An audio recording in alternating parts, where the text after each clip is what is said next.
ये चैप्टर है, इसमें टाइम आपको लगेगा, लेकिन सबसे ज्यादा मार्क्स अगर आपको सीए फाउंडेशन के अंतर्गत देखना है तो वो हमारा डिमांड और सप्लाई से आता है। ठीक है, कि जो हमारा सबसे ज्यादा मार्क्स आएगा वो किससे आएगा बेटा? डिमांड एंड सप्लाई से। तो इसलिए हमें ये चैप्टर ज्यादा करना रहता है। अब देखें, थोड़ा सा थोड़ा सा टाइम तो इस चैप्टर में देना पड़ेगा, क्योंकि सबसे ज्यादा लेंथी चैप्टर भी है, और एक तरीके से ये देखा जाए तो सबसे बेसिक्स चैप्टर्स हमारे यही हैं कि अगर इकोनॉमिक्स की बात करी जाए तो इकोनॉमिक्स का सबसे जो ज्यादा मार्क्स वाला चैप्टर है वो यही है, और सबसे ज्यादा बेसिक्स की अगर बात करते हैं कि कोई भी चैप्टर अगर कोरिलेट होता है तो वो यहीं से हम लोग करते हैं। तो हमें यहाँ पर देखना है। और दूसरी बात कि जो हम माइक्रो इकोनॉमिक्स की बात करते हैं तो माइक्रो इकोनॉमिक्स में सबसे इंपॉर्टेंट हमारे लिए यही चैप्टर है। माइक्रो इकोनॉमिक्स में सबसे इंपॉर्टेंट हमारे लिए यही चैप्टर है, तो इसलिए सबसे पहले आज हम लोग इसी को देखेंगे। तो चलिए हेडिंग दीजिए हमारा डिमांड एंड सप्लाई।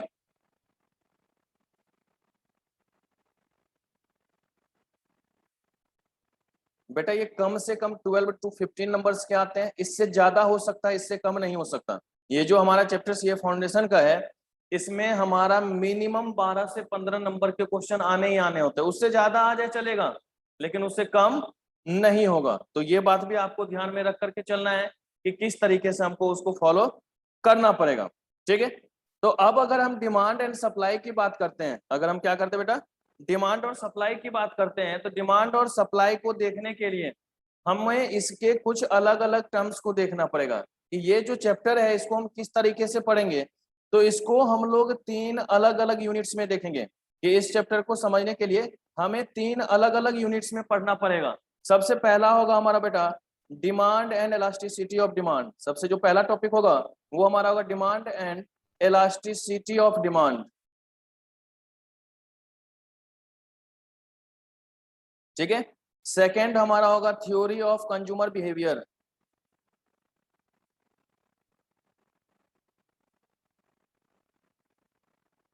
और थर्ड हमारा होगा बेटा supply and elasticity of supply.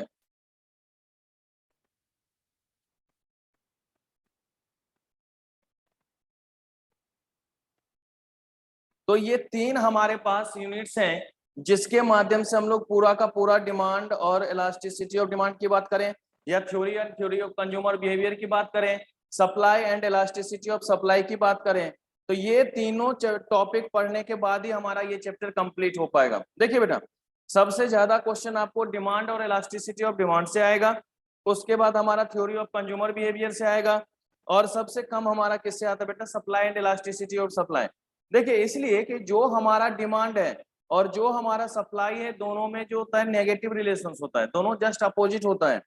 तो अगर हम डिमांड पढ़ लेंगे तो उसका अपोजिट कर देंगे तो वो हमारा क्या हो जाएगा?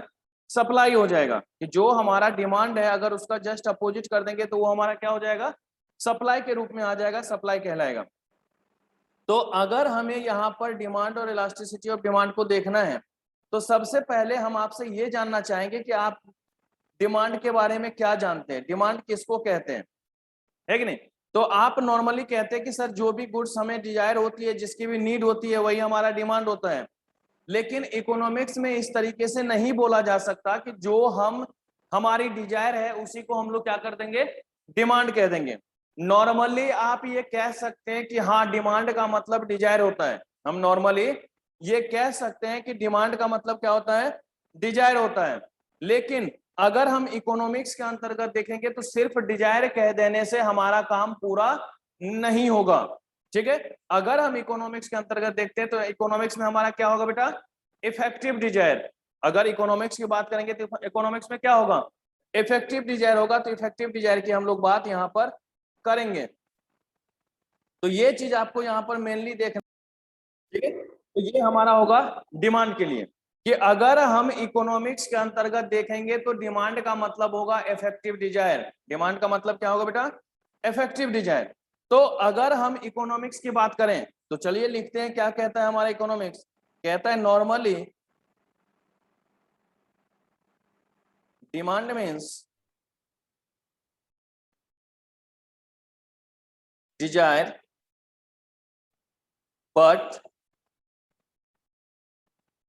in economics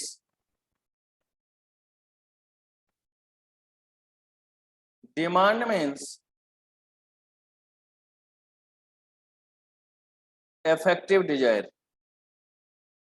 डिमांड का मतलब हमने क्या बोल दिया यहां पर, इफेक्टिव डिजायर। अब अगर हम देखिए, एक तो हमने लिखा कि नॉर्मली हम डिमांड का मतलब डिजायर कहते हैं, लेकिन हमने फिर ये बोला कि नहीं, अगर इकोनॉमिक्स के अंतर्गत हम बात करें तो डिमांड का मतलब होता है इफेक्टिव डिजायर। तो भैया अब ये इफेक्टिव डिजायर होता क्या है, इफेक्टिव डिजायर हम किसे कहते हैं? तो याद रखिएगा, जब भी हम इफेक्टिव डिजायर की बात करेंगे, जब भी हम इफेक्टिव डिजायर की बात करेंगे, तो इफेक्टिव डिजायर समझने के लिए हम ये कहते हैं, देखिए अगर किसी भी चीज की हम डिमांड करते हैं, अगर हम किसी भी चीज की डिमांड करते हैं, तो मतलब हमें उसकी जरूरत तो होनी चाहिए, मतलब डिजायर तो हमारे पास होना चाहिए। अगर हमारे पास डिजायर होगा तो क्या हमारा काम फुलफिल हो जाएगा क्या? नहीं भाई, अगर डिजायर की बात करें तो हम तो चाह रहे हैं कि जो कुतुब मीनार को खरीद लो, है कि नहीं, इंडिया गेट भी खरीद लें, लेकिन क्या ये संभव हो पाएगा क्या? तो हमें सिर्फ डिजायर से मतलब नहीं है, देखना यह है कि जिस गुड्स की या जिस कॉमोडिटी की या जिस सर्विसेज की हम डिजायर की बात करते हैं, जिस डिजायर की बात करते हैं, उसका अवेलेबिलिटी होनी चाहिए। उसकी क्या होनी चाहिए बेटा? अवेलेबिलिटी होनी चाहिए। जब तक वो अवेलेबिलिटी की बात नहीं करेंगे तो हमारा डिमांड आगे प्रोसेस्ड होगा नहीं। अब अगर मान लीजिए कि किसी भी गुड्स की अवेलेबिलिटी भी है, कि पहला तो हमारी डिजायर होनी चाहिए, डिजायर के बाद हमने क्या बोला कि हमारे पास अवेलेबिलिटी भी होनी चाहिए। अगर अवेलेबिलिटी है तो फिर हमें यह देखना पड़ेगा कि क्या हम केपेबल हैं कि उसका पेमेंट कर सकते हैं, दैट मींस विलिंगनेस टू पे है या नहीं। और जब ये तीनों चीजें एक साथ आती है, डिजायर, अवेलेबिलिटी ऑफ गुड्स और विलिंगनेस टू पे, तो ये तीनों आने के बाद ही हमारा डिमांड फुलफिल हो पाएगा। ये तीनों आने के बाद ही हमारा डिमांड फुलफिल हो पाएगा, उससे पहले हम लोग नहीं कर पाएंगे। ठीक है, कि अगर हम डिमांड की बात करेंगे, अगर हम डिमांड की बात करेंगे तो डिमांड के लिए आपको ये ध्यान में रखना है कि हमारे पास इफेक्टिव डिजायर होनी चाहिए। और इफेक्टिव डिजायर क्या होता है? जिसमें हम डिजायर की बात करते हैं, जिसमें अवेलेबिलिटी ऑफ गुड्स की बात करते हैं और विलिंगनेस टू पे की बात करते हैं। तो जब ये तीनों ही चीज होगा उसके बाद ही हमारा क्या होगा बेटा, डिमांड फुलफिल हो पाएगा, नहीं तो हमारा डिमांड फुलफिल नहीं हो पाएगा। तो ये चीज आपको यहां पर ध्यान में रख के चलना है। ठीक है, तो अब लिखिए यहां पर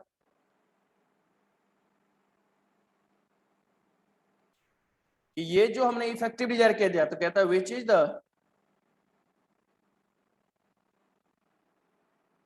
सम of Dzire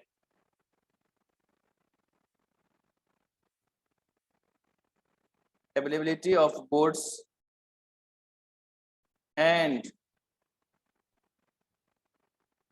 willingness to pay।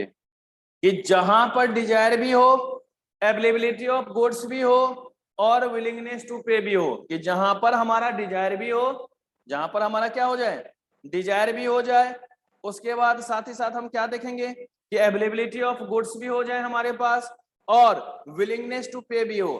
तो जब ये तीनों चीजें हमारा एक साथ होगा तभी जाकर के हमारा क्या होगा बेटा, डिमांड फुलफिल हो पाएगा। अगर इन तीन में से एक भी अगर मिस करता है तो हमारा डिमांड फुलफिल नहीं हो पाएगा। कि अगर इन तीन में से कोई भी एक नहीं है तो हमारा डिमांड फुलफिल नहीं हो पाएगा, डिमांड में दिक्कत आएगी आएगी। ओके, क्योंकि देखिए गुड्स है, अवेलेबल भी है, हम पेमेंट नहीं करेंगे, क्या सामान हमारे पास आ पाएगा? गुड्स है, हम पेमेंट भी कर सकते हैं लेकिन वो अवेलेबल ही नहीं है, तो है कि नहीं? आपको एक शब्द आता है आउट ऑफ स्टॉक, तो आउट ऑफ स्टॉक अगर कह देता तो क्या आपका डिमांड फुलफिल हो पाएगा क्या? नहीं हो पाएगा, क्योंकि वो तो अब अवेलेबल है ही नहीं। तो जब अवेलेबिलिटी ही नहीं तो हमारे पास कैसे फुलफिल होगा? तो तीन चीज होगा, या कुछ ऐसे चीज भी है जो मार्केट में अवेलेबल है लेकिन हमें उसकी जरूरत नहीं है, तो क्या हम खरीदने के लिए जाएंगे क्या? नहीं। तो जब भी आपको डिमांड की बात करेगा तो डिमांड के समझने के लिए तीनों बातों को समझना पड़ेगा। क्या? कि हमारे पास डिजायर भी होनी चाहिए, हमारे पास अवेलेबिलिटी ऑफ गुड्स भी होनी चाहिए और हमारा विलिंगनेस टू पे भी होना चाहिए। जब ये तीनों चीज होगा उसके बाद ही हमारा जाकर के डिमांड क्या होगा बेटा, फुलफिल हो पाएगा। तो आसान शब्दों में समझने के लिए इसको हम ऐसे लिख सकते हैं क्या,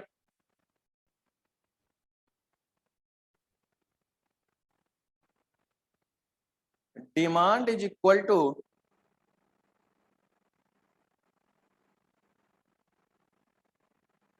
effective desire is equal to desire plus availability of goods plus willingness to pay. जब ये तीनों मिल जाएगा तभी हमारा क्या हो पाएगा बेटा, डिमांड फुलफिल हो पाएगा। कि जब ये तीनों हमारे पास अवेलेबल होगा, जब ये हमारा तीनों एक साथ अवेलेबल होगा तभी हमारा डिमांड क्या हो पाएगा बेटा, फुलफिल हो पाएगा। अगर ये तीनों एक साथ नहीं होंगे तो हमारा डिमांड फुलफिल नहीं होगा। तो याद रखिएगा कि डिमांड के लिए इन तीनों ही चीजों का होना आवश्यक है। अगर इन तीन में से एक भी अगर मिस करेगा तो हमारा डिमांड फुलफिल नहीं हो पाएगा। ये चीज आपको यहां पर ध्यान में रख के चलना है। अब इस बेसिस पर हम डिमांड का एक छोटा सा डेफिनेशन लिख सकते हैं। क्या? तो कहता है when a consumer purchase goods कहो या कमोडिटी कहो, दोनों एक ही नाम है, गुड्स कमोडिटी और services at A given price in ए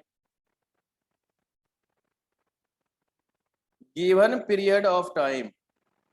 कि जब कोई उपभोक्ता एक निश्चित समय में एक निश्चित कीमत पर वस्तु या सेवाओं का क्रय करता है तो वही हमारा क्या कहलाता है, डिमांड करता है। कि भाई अगर हमें किसी, देखिए आप हमसे पढ़ रहे हैं, मैं आपको कोई गुड्स नहीं दे रहा हूं, मैं आपको कोई कमोडिटी नहीं दे रहा हूं, मैं आपको क्या दे रहा हूं, सर्विस। तो ये भी एक आपका डिमांड है कि नहीं, कि आपको जरूरत है, मैं अवेलेबल हूं, आपने इसके लिए पेमेंट किया, मैं आपको क्लास दे रहा हूं। तो ये हमारा क्या होगा बेटा, इफेक्टिव डिजायर हो जाएगा। क्योंकि आपको डिजायर है तो आपने बोला कि मुझे पढ़ना है, मैं अवेलेबल हूं तो मैंने बोला ठीक है मैं पढ़ा दूंगा। फिर आपने पूछा कि सर फीस कितनी है, आपको वो फीस बता दी गई। तो ये जो हमने तीनों ही चीजों को इम्पैक्ट किया है तो यही हमारा क्या कहलाएगा, इफेक्टिव डिजायर के नाम से जाना जाएगा। यही हमारा क्या कहलाएगा बेटा, इफेक्टिव डिजायर। तो जब तीनों ही गुड्स हमारा एक साथ मिल रहा है कि नहीं, तो वो हमारा यहां पर क्या कहलाएगा, इफेक्टिव डिजायर। और जैसे ही इफेक्टिव डिजायर होगा तो हमारा डिमांड क्या हो रहा है, फुलफिल हो रहा है। अगर तीनों ही चीजें एक साथ नहीं आएगी तो डिमांड हमारा फुलफिल नहीं हो सकता। अगर तीनों ही चीजें एक साथ नहीं आएगी तो हमारा डिमांड कभी भी फुलफिल नहीं हो सकता। अगर इन तीन में से किसी एक की भी दिक्कत होगी तो हमारा डिमांड अधूरा रह जाएगा। ठीक है। फिर इसके बाद जब हमने ये, तो हमने देखा कि डिमांड होता क्या है, ठीक है। फिर है कि डिमांड को इफेक्ट करने वाले कुछ ना कुछ डिटरमिनेंट्स होते होंगे। भाई हम जानते हैं कि हर किसी चीज को इफेक्ट करने वाले कुछ ना कुछ कारक होते हैं, कुछ ना कुछ कंपोनेंट्स होते हैं, कुछ ना कुछ डिटरमिनेंट्स होते हैं। तो उसी तरीके से ऐसे कुछ डिटरमिनेंट्स हैं जिसके कारण हमारे डिमांड पर इफेक्ट होता है, जिसके कारण हमारे डिमांड पर इफेक्ट होता है। तो उसको हम लोग कहते हैं बेटा डिटरमिनेंट्स ऑफ डिमांड। उसको क्या नाम दिया जाएगा, डिटरमिनेंट्स ऑफ डिमांड। तो लिखिएगा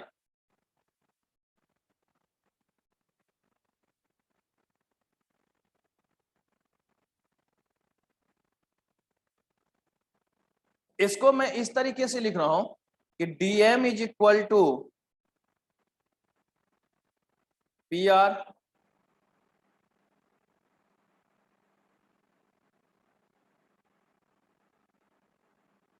PM P R Y T ओ।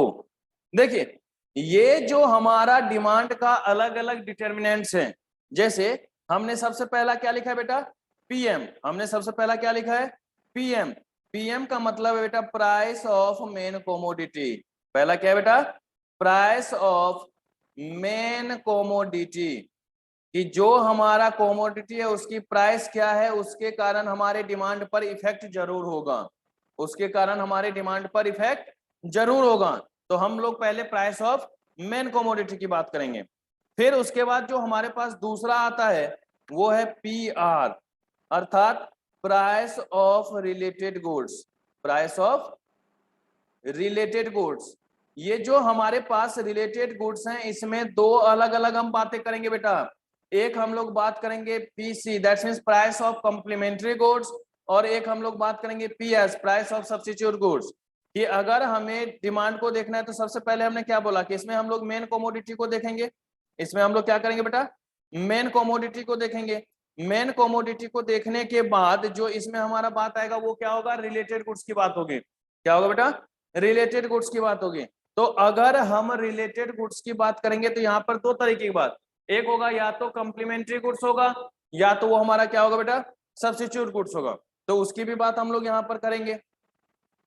फिर उसके बाद तीसरा हमारा आएगा वाई, इनकम ऑफ कंज्यूमर। क्या होगा, इनकम ऑफ कंज्यूमर। बेटा देखिए, इनकम के कारण भी हमारे डिमांड के ऊपर इफेक्ट होता है। अगर इनकम ज्यादा होगा तो सुपीरियर गुड्स के बारे में सोचेंगे, अगर इनकम कम होगा तो इंफीरियर गुड्स के बारे में बात करेंगे। लेकिन कभी कभी कुछ एसेंशियल गुड्स होते हैं जिसके ऊपर हमारा इनकम का भी कोई प्रभाव नहीं पड़ता है। तो ये तीनों ही चीजें हम लोग कहां पर बात करेंगे बेटा, डिस्कस करेंगे इनकम ऑफ कंज्यूमर के अंतर्गत। कि अगर हम बात करेंगे सुपीरियर गुड्स की, अगर हम बात करेंगे इंफीरियर गुड्स की, या अगर हम बात करेंगे एसेंशियल गुड्स की, तो वो तीनों काम हमारा कहां होगा, इनकम ऑफ कंज्यूमर गुड्स में। ठीक है, इनकम ऑफ कंज्यूमर में। फिर हमारा चौथा होता है taste and preference. Taste and preference, देखिए टेस्ट एंड प्रेफरेंस में हम लोग दो अलग अलग बातें करेंगे, आइदर हैबिट की बात करेंगे और फैशन की बात करेंगे। या तो हम लोग हैबिट की बात करेंगे या तो हम लोग फैशन की बात करेंगे। तो ये दो चीज भी यहाँ पर हम लोग देखेंगे। और उसके बाद हम लोग सबसे लास्ट इसमें देखेंगे अदर्स फैक्टर को। इसमें क्या होगा बेटा, अदर्स फैक्टर्स की भी बात करेंगे कि कुछ और भी अगर तत्व हैं, कुछ और भी डिटरमिनेंट्स है जिसके कारण इफेक्ट हो रहा हो। तो इसमें जो आपके माइंड में एक्स्ट्रा आता जाए वो हम लोग लिखते हैं। लेकिन नॉर्मली इसमें मैं लिख देता हूं size of population. Size of population, बेटा पॉपुलेशन का जितना साइज होगा डिमांड उतना ज्यादा होगा, और जितना कम साइज होगा डिमांड भी उतना कम होगा। तो मतलब पॉपुलेशन का भी हमारे डिमांड के ऊपर इंपैक्ट होगा। फिर उसके बाद सेकंड इसमें लिखेंगे composition of population. Composition of population, अगर कंपोजिशन ऑफ पॉपुलेशन की बात करेंगे, अगर हम लोग क्या करेंगे बेटा, कंपोजिशन ऑफ पॉपुलेशन की बात करेंगे, तो कंपोजिशन ऑफ पॉपुलेशन में ये होता है कि जो भी हमारा पॉपुलेशन है उसको किस वे में हमने डिस्ट्रीब्यूट किया। जैसे हो सकता है एज वाइज कर दे, हो सकता है जेंडर वाइज कर दे, हो सकता है बेटे जैसे हम लोग सीए फाउंडेशन, सीए इंटर या फाइनल के रूप में बांट दें, या कॉमर्स आर्ट्स साइंस के रूप में बांट दे, या सीए सीएस सीए में, मतलब उसको अलग अलग रूप में कि कहां पर वो हमारे लिए फेवरेबल होगा और कहां पर अनफेवरेबल होगा, उस मैटर में अगर हम लोग बांट देते हैं तो वो सारा हमारा क्या रहता है, कंपोजिशन ऑफ पॉपुलेशन। फिर हम लोग बात करेंगे बेटा वेदर एंड सीजन की। किसकी बात करेंगे बेटा, वेदर एंड सीजन की। कि वेदर एंड सीजन भी अगर जैसे आप लोग देख रहे हो कि अभी दिल्ली में बारिश का मौसम है, तो क्या होता है, बिना छाते के निकलना नहीं होता, या रेनकोट के बिना हम लोग नहीं निकलते हैं। तो ये जो इफेक्ट है वो किसका हो रहा है, वेदर एंड सीजन का। अब अभी आप किसी भी शॉप पे चले जाओ, बोलो भैया अम्ब्रेला है क्या, बोलेगा हाँ है। रेनकोट है क्या, हाँ है। या कभी ऐसा हुआ है कि अगर मान लीजिए कि बारिश का मौसम है तो हम घर से रजाई ओढ़ के निकले, है कि नहीं, ऐसा काम तो नहीं करेंगे। तो हमारा लिए फेवरेबल कौन सा और अनफेवरेबल कौन सा है वो हमें यहाँ पर पता चलेगा। तो जहां पर फेवरेबल होगा वहां उस चीज की डिमांड ज्यादा होगी, और जहां पर अनफेवरेबल होगा तो डिमांड हमारा क्या हो जाएगा बेटा, कम हो जाएगा। तो ये चीज हमें यहाँ पर आपको देखना है। एंड लास्ट में हम लोग देखेंगे इसमें distribution of income. Distribution of income, कि आय का भी बंटवारा हमारे, देखिए एक ही ऑफिस में काम करने वाले अलग अलग लोगों की अलग अलग सैलरी होती है, तो इफेक्ट होता है या नहीं होता। ठीक है, कि एक ही ऑफिस में जॉब करने वाले अलग अलग लोगों का अलग अलग इनकम होगा, तो ये सब हमारे आ जाएंगे डिस्ट्रीब्यूशन इनकम में। तो ये हमारे पास हमने 5 आपको लिखवाया है, price of main commodity, price of related goods, income of consumer, taste and preference और अदर फैक्टर्स, जिसको कि आपको यहाँ पर समझना है। ठीक है, इसी 5 को हम लोग यहाँ पर देखते हैं, इसी के बारे में हम लोग बात यहाँ पर करेंगे। ठीक है, पर बात यहाँ पर आपकी बनेगी नहीं, यहाँ पर आपकी बात बनेगी नहीं। कहते क्यों भाई, क्या दिक्कत होगा इसमें। तो देखिए बेटा, अगर कभी भी हम लोग बात करेंगे कि अगर हमने ये डिस्ट्रीब्यूशन ऑफ इनकम सब तो देख लिया, बेटा एक वो बताओ, हमारे प्राइस ऑफ मेन कमोडिटी और डिमांड ऑफ मेन कमोडिटी में कोई ना कोई रिलेशन होगा। तो हम लोग जो ये कहते हैं ना कि पॉजिटिव रिलेशन है या नेगेटिव रिलेशन है या किसी भी तरीके का रिलेशन नहीं है, तो ये सब जो बातें हम लोग करेंगे, ये सब जो बात हम लोग करेंगे वो कहां पर आएगा बेटा, बताइए। इसमें कि जो डिटर्मिनेंट्स और मेन कमोडिटी के बीच का रिलेशन है, जो भी फंक्शनल रिलेशनशिप की बात करेंगे हम लोग, जो भी हम लोग फंक्शनल रिलेशनशिप की बात करेंगे किसमें, डिमांड ऑफ मेन कमोडिटी और उसके डिटर्मिनेंट्स में, वही हमारा कहलाता है डिमांड फंक्शन। वही हमारा क्या कहलाता है बेटा, डिमांड फंक्शन। कि अगर हम डिमांड फंक्शन की बात करते हैं तो जो भी हमारा डिमांड ऑफ मेन कमोडिटी है और जो भी उसके डिटर्मिनेंट्स हैं, जो भी हमारा डिमांड ऑफ मेन कमोडिटी है और उसके जो डिटर्मिनेंट्स हैं, उसके बीच में जो भी रिलेशन होगा, उसके बीच में जो भी रिलेशन होगा उसी को हम लोग यहाँ पर देखेंगे, उसी को यहाँ पर समझेंगे। ठीक है बेटा, तो लिखेंगे अब हमारा नया topic demand function.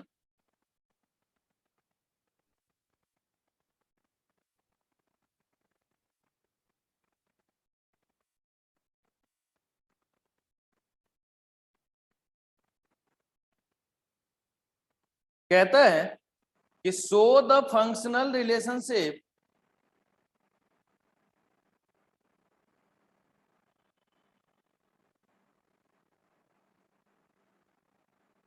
so the functional relationship between demand of main commodity and its various determinants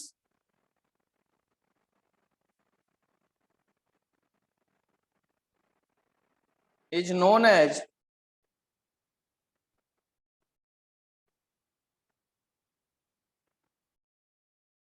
demand function.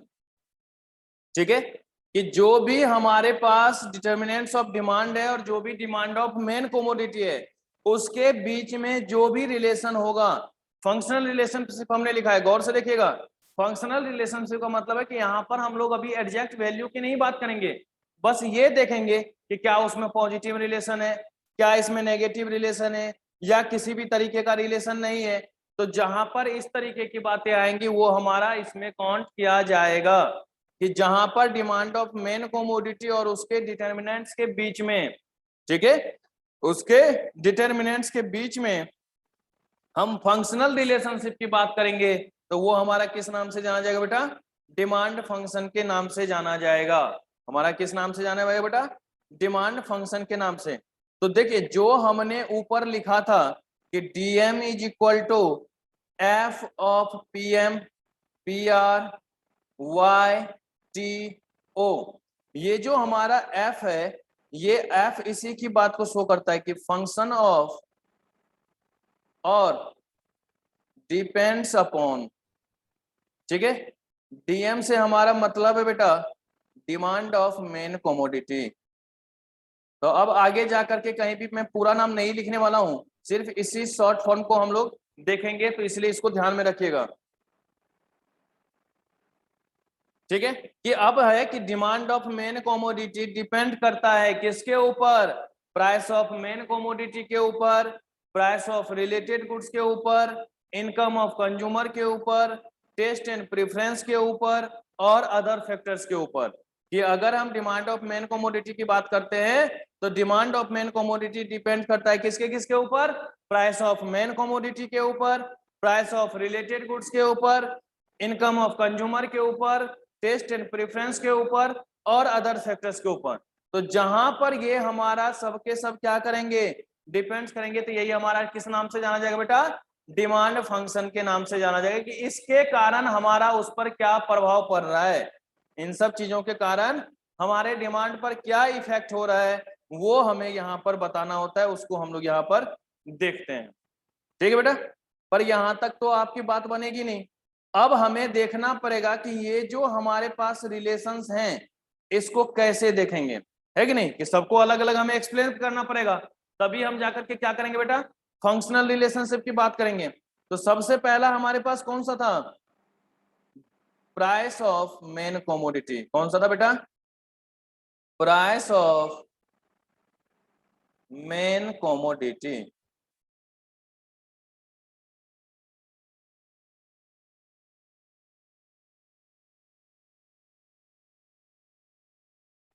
देखिए अगर हम प्राइस ऑफ मेन कॉमोडिटी के साथ देखेंगे, कहता है if price of main commodity increases, demand of main commodity falls down and vice वर्सा। बेटा vice versa का मतलब होता है जस्ट अपोजिट, रेसिप्रोकल, कि अगर प्राइस ऑफ मेन कॉमोडिटी के बढ़ने से हमारा डिमांड ऑफ मेन कॉमोडिटी कम हुआ है, तो उसी तरीके से हमारा क्या होगा कि डिमांड ऑफ मेन कॉमोडिटी बढ़ जाएगा अगर प्राइस हमारा कम हो जाए। ठीक है, कि अगर प्राइस ऑफ मेन कॉमोडिटी के बढ़ने से डिमांड ऑफ मेन कॉमोडिटी हमारा कम हुआ है, तो उसी तरीके से अगर प्राइस ऑफ मेन कॉमोडिटी कम हो जाए तो डिमांड हमारा क्या बढ़ जाएगा, बढ़ जाएगा। कहता है both price of main commodity and demand of main commodity moves in opposite direction, moves in opposite direction, so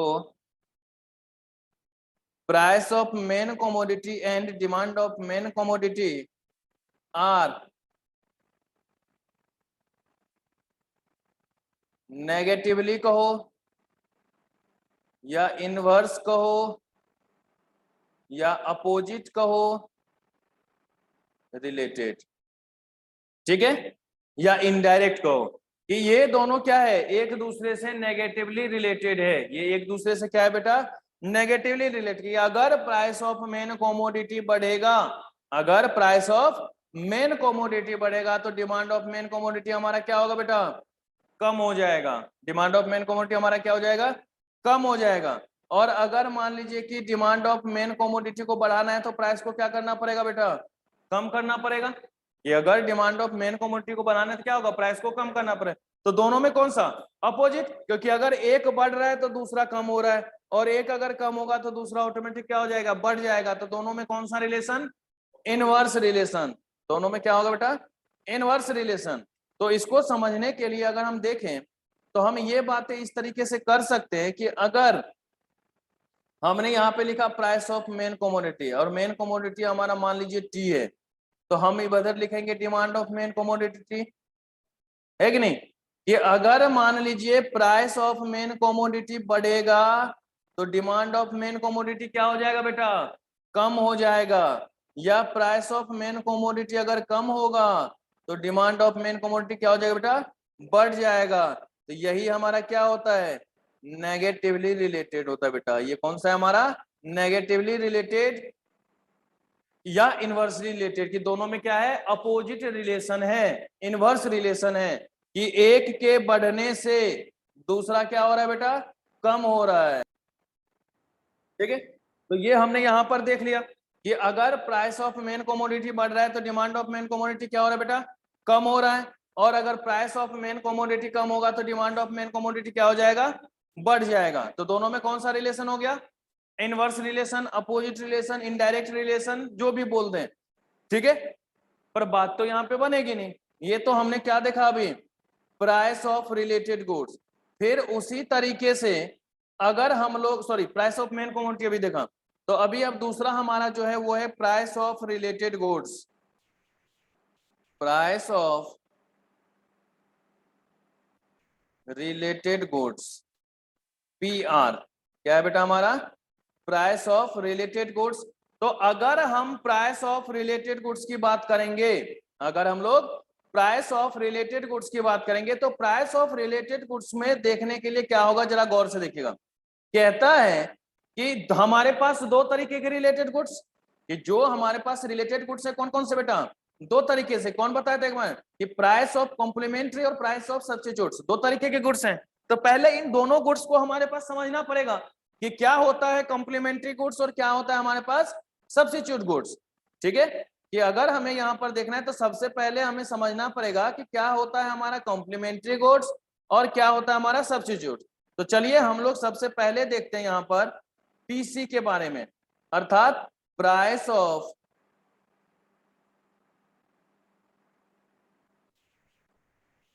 complementary goods. तो पहले हम ये बात करें कि कॉम्प्लीमेंट्री गुड्स होता क्या है, किसको हम लोग कॉम्प्लीमेंट्री गुड्स के नाम से जानते हैं, कॉम्प्लीमेंट्री गुड्स क्या होता है। तो याद रखिएगा बेटा, कॉम्प्लीमेंट्री गुड्स का मतलब होता है कि the goods which used together, है कि नहीं, कि two goods are to be said complementary if they used together, कि जहां पर भी हम साथ साथ हैं वाली बात होगी, जहां पर हम साथ साथ वाले बात होगी कि एक दूसरे के बिना उसका उपयोग नहीं कर सकते हैं, है कि नहीं। कि जैसे आप लोग गाना गाते हो ना कि हम तेरे बिना जी नहीं सकते, तेरे बिना क्या वजूद मेरा, तो this is known as complementary goods, कि आप और जिसके कारण आप मरने को तैयार हैं वो हमारा क्या कहलाएगा, कॉम्प्लीमेंट्री गुड्स। कि भैया जीना है तो संग, मरना है तो संग, कि अगर जहां पर भी हम लोग जीना है तो संग और मरना है तो संग की बात करेंगे, वो हमारा क्या होगा, कॉम्प्लीमेंट्री गुड्स। या जहां पर हम साथ साथ है वाली बात करते हैं वो हमारा क्या होगा बेटा, कॉम्प्लीमेंट्री गुड्स होगा। कि अगर मान लीजिए कि कोई, जैसे हम लोग कहते हैं कार और पेट्रोल, या कार और सीएनजी, कार या डीजल, तो ये क्या है, ऐसा तो नहीं होगा ना कि आप पेट्रोल पी लो कार चलने लगेगा, नहीं ना भाई, कार में पेट्रोल डालेंगे तभी कार चलेगा। मोबाइल और सिम यूज करते हैं आप लोग, ये हमारा क्या है, कॉम्प्लीमेंट्री गुड्स है, ये हमारा क्या है, कॉम्प्लीमेंट्री गुड्स है। पेन और इंक, ये हमारा क्या होगा, कॉम्प्लीमेंट, लिखना है तो उसमें इंक का होना जरूरी है, या ऐसा तो नहीं होगा कि आप हाथ में इंक लगा लो और लिखना शुरू कर दो, ऐसा तो होगा नहीं। तो पेन और इंक भी हमारा क्या होगा, complementary.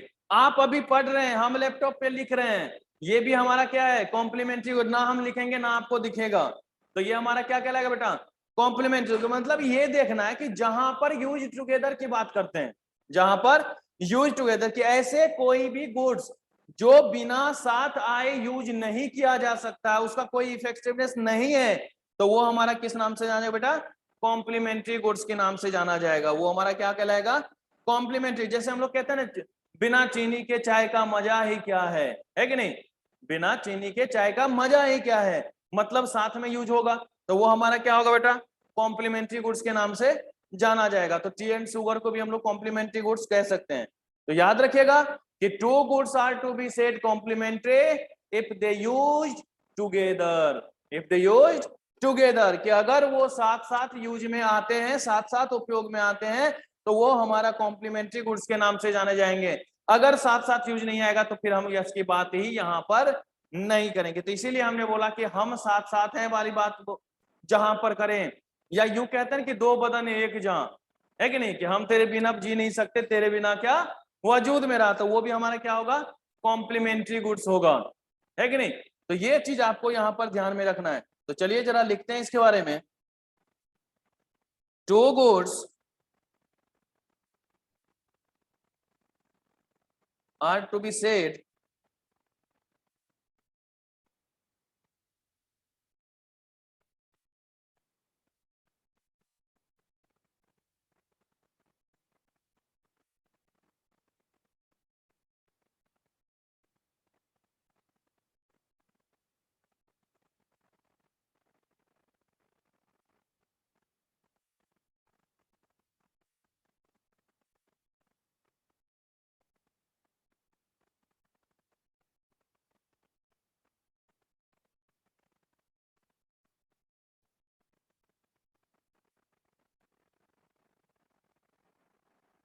complementary if they used together, कि दो गुड्स हमारे कॉम्प्लीमेंट्री कहा जाएगा जब वो क्या हो, यूज्ड टुगेदर हो, जब वो क्या हो बेटा, यूज टुगेदर हो, कि साथ साथ इस्तेमाल में आएगा, तो वो हमारा कॉम्प्लीमेंट्री गुड्स के नाम से जाना जाएगा। अगर साथ में यूज नहीं करेंगे तो वो हमारा कॉम्प्लीमेंट्री गुड्स नहीं बोला जाएगा। ठीक है, कि अगर दो गुड्स हमारा एक साथ इस्तेमाल होता है तो वो हमारा कॉम्प्लीमेंट्री गुड्स के नाम से जाना जाता है। तो यही जो हमारा यूज्ड टुगेदर था, इसी के कारण हमने इसको क्या बोला, हम साथ साथ हैं।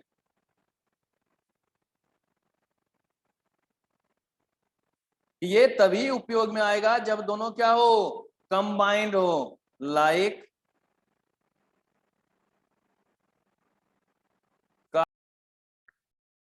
ठीक है। तो देखिए लाइक हमने क्या बोला, car and petrol, pen and ink, tea and sugar,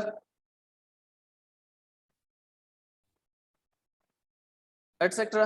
कि ये सब जो होता है जहां पर भी यूज टुगेदर वाली बात हो, जहां पर भी क्या हो, यूज टुगेदर वाली बात हो, तो वो हमारा किस नाम से आ जाएगा बेटा, कॉम्प्लीमेंट्री गुड्स के नाम से।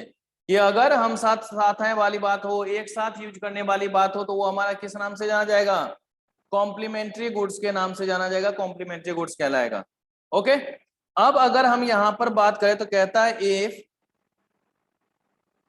Price of complementary goods increases, demand of main commodity falls down and vice versa, and vice versa। तो फिर क्या हो गया, both PC and DM moves in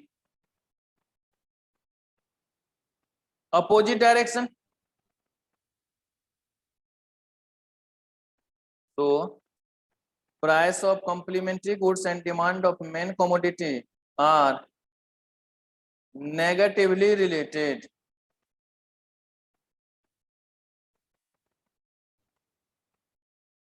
दोनों में कौन सा रिलेशन बेटा, नेगेटिव रिलेशन। कि अगर प्राइस ऑफ कॉम्प्लीमेंट्री गुड्स बढ़ेगा तो डिमांड ऑफ मेन कमोडिटी कम हो जाएगा, ठीक है। और अगर प्राइस ऑफ कॉम्प्लीमेंट्री गुड्स कम होगा तो डिमांड ऑफ मेन कमोडिटी बढ़ जाएगा।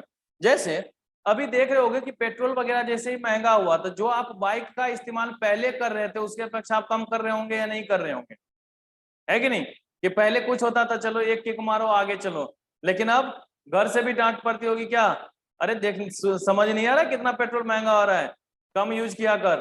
जब देखो तब इधर से उधर बल्ले की तरह घूमता रहता है। तो ये सब सारी चीजें कब होती है, प्राइस बढ़ा तभी तो इफेक्ट हुआ ना। तो याद रखिएगा कि अगर कभी भी कॉम्प्लीमेंट्री गुड्स की प्राइस बढ़ेगी, अगर कभी भी कॉम्प्लीमेंट्री गुड्स की प्राइस बढ़ेगी तो मेन कमोडिटी की डिमांड ऑटोमेटिक क्या होना शुरू हो जाएगा बेटा, कम होना शुरू हो जाएगा, ठीक है। तो ये चीज भी आपको यहां पर ध्यान में रख के चलना है। तो चलिए लिखते हैं, प्राइस ऑफ कॉम्प्लीमेंट्री गुड्स, हमने यहां पर मान लिया शुगर ले लेता हूं, चीनी को ले लेता हूं। Demand of main commodity T है हमारा। तो अगर शुगर की प्राइस बढ़ेगी तो टी की डिमांड कम हो जाएगी, और अगर शुगर की प्राइस कम होगी टी की डिमांड बढ़ जाएगी। तो कौन सा रिलेशन, नेगेटिव रिलेशन। तो ये चीज आपको ध्यान में रखना है, ये चीज हमें ध्यान में रखना है कि अगर प्राइस ऑफ कॉम्प्लीमेंट्री गुड्स और डिमांड ऑफ मेन कमोडिटी की बात करेंगे तो दोनों में कौन सा रिलेशन, नेगेटिव रिलेशन होगा। अगर प्राइस ऑफ कॉम्प्लीमेंट्री गुड्स और डिमांड ऑफ मेन कमोडिटी की बात करेंगे तो दोनों में हमारा नेगेटिव रिलेशन होगा। नेगेटिव रिलेशनशिप की हम बात करते हैं यहाँ पर। तो ये चीज ध्यान में रखना, इसको समझ के रखना। अब हमारे पास ये तो हमने अभी क्या बताया बेटा, कॉम्प्लीमेंट्री गुड्स। अभी हमने किस चीज को देखा है, कॉम्प्लीमेंट्री गुड्स को। अब हमारे पास दूसरा क्या है, प्राइस ऑफ सब्स्टिट्यूट गुड्स। कि अगर हम सब्स्टिट्यूट गुड्स की बात करें, अगर हम क्या करें बेटा, सब्स्टिट्यूट गुड्स की बात करें, तो सब्स्टिट्यूट गुड्स को कैसे देखेंगे जरा उसकी बात अब हम लोग कर लेते हैं यहाँ पे। तो चलिए नया लिखते हैं हम लोग, PS, price of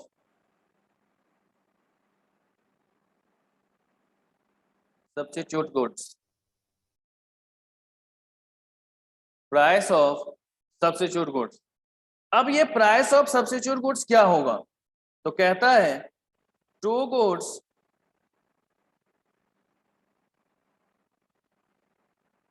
are to be said substitutes if they used in place of each other। कि दो गुड्स हमारा सब्स्टिट्यूट गुड्स के नाम से जाना जाएगा जब दोनों क्या होगा, एक दूसरे के जगह पर, एक दूसरे के जगह पर इस्तेमाल किया जाए, ठीक है। कि अगर दो गुड्स एक दूसरे के जगह पर इस्तेमाल किया जाएगा तो वो क्या होगा हमारा, सब्स्टिट्यूट गुड्स। जैसे टी एंड कॉफी, है कि नहीं। जैसे बूढ़े बुजुर्ग लोग बोलते हैं चाय पे चर्चा, आप लोग बनेंगे चलो कॉफी पे चर्चा, है कि नहीं। डेटिंग सेटिंग कहाँ पे, कॉफी पे था ना, चलो एक कप कॉफी हो जाए। या फिर पेप्सी एंड कोक,